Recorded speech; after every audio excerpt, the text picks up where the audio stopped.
Welcome to TaraElla Report Radio, the podcast-style complement program to the TaraElla Report, where we revisit and rethink the fundamental classical liberal ideals and values for the 21st century. Our aim is to reboot classical liberalism by looking for new and interesting ideas and evaluating these ideas through the lens of free speech, individual liberty, and equal opportunity. On different days, we will be looking at issues surrounding civilizational values, economic policy, culture, and more. Today, I'm going to talk about 2020 Democratic presidential candidate Pete Buttigieg. And yes, this is one of those special episodes of the podcast where you can actually see me talking. From what I see, Mayor Pete has become deeply unpopular in some circles where he is called names like Sneaky Pete or the gay version of Hillary. 2016.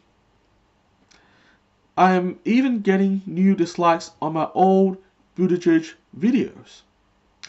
From what I understand, there are several reasons for his newfound unpopularity. Firstly, he has received a lot of mainstream media attention, which many fans of Tulsi Gabbard and Andrew Yang find unfair, because these candidates with clearer policy platforms have received almost no attention. Being a fan of both Gabbard and Yang myself, I totally get this sentiment. Secondly, there's a suspicion that he is only getting this attention because he's gay, which feeds into the general rising resentment against identity politics everywhere. A related issue is the amount of funding he has received from pro-gay elites. Thirdly, his very elite background has become very well known. And this is, understandably, a point of worry for many people who fear that he would become an out-of-touch president should he get elected. I will now address these issues one by one, and I will show you why I don't think we should see Pete Buttigieg as an elitist enemy of the common people.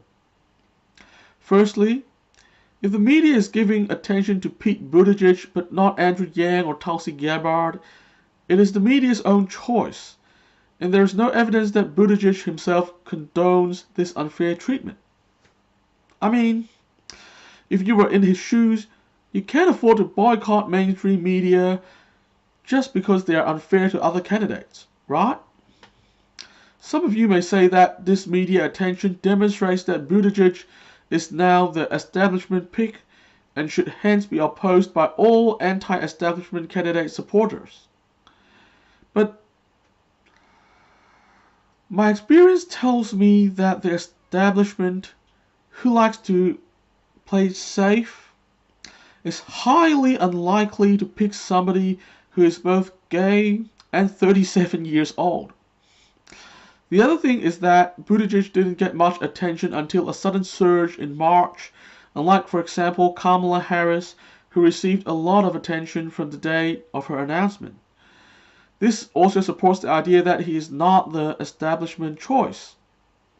In other words, it is possible that the establishment is using Buttigieg to their own ends, perhaps to influence the relative popularity of other candidates.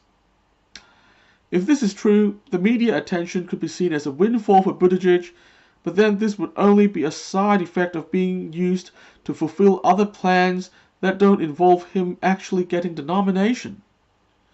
I think we all need to be smarter with how mainstream media actually tries to manipulate opinion.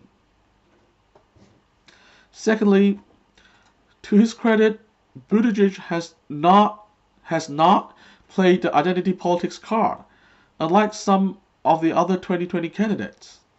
He has not made a big deal about being gay, and he is also opposed to the whole boycott Chick-fil-A thing.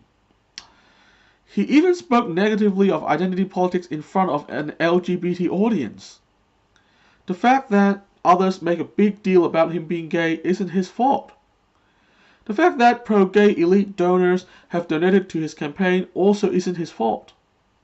While I think it is a very bad idea to support Buttigieg simply because he's gay, if some people choose to do that, it is not his fault either.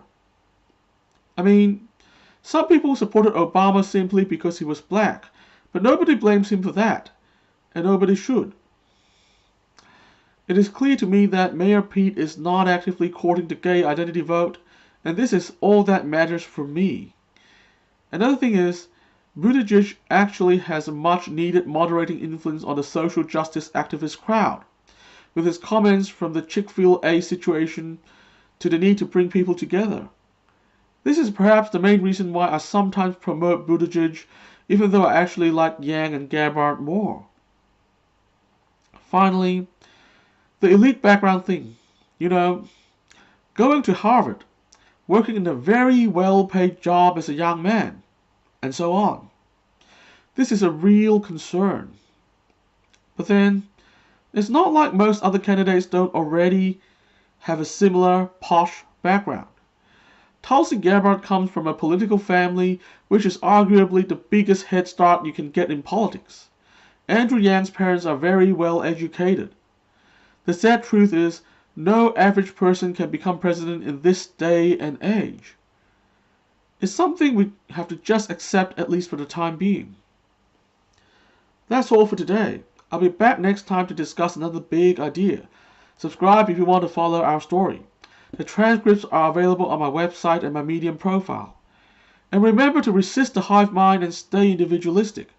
The world depends on it.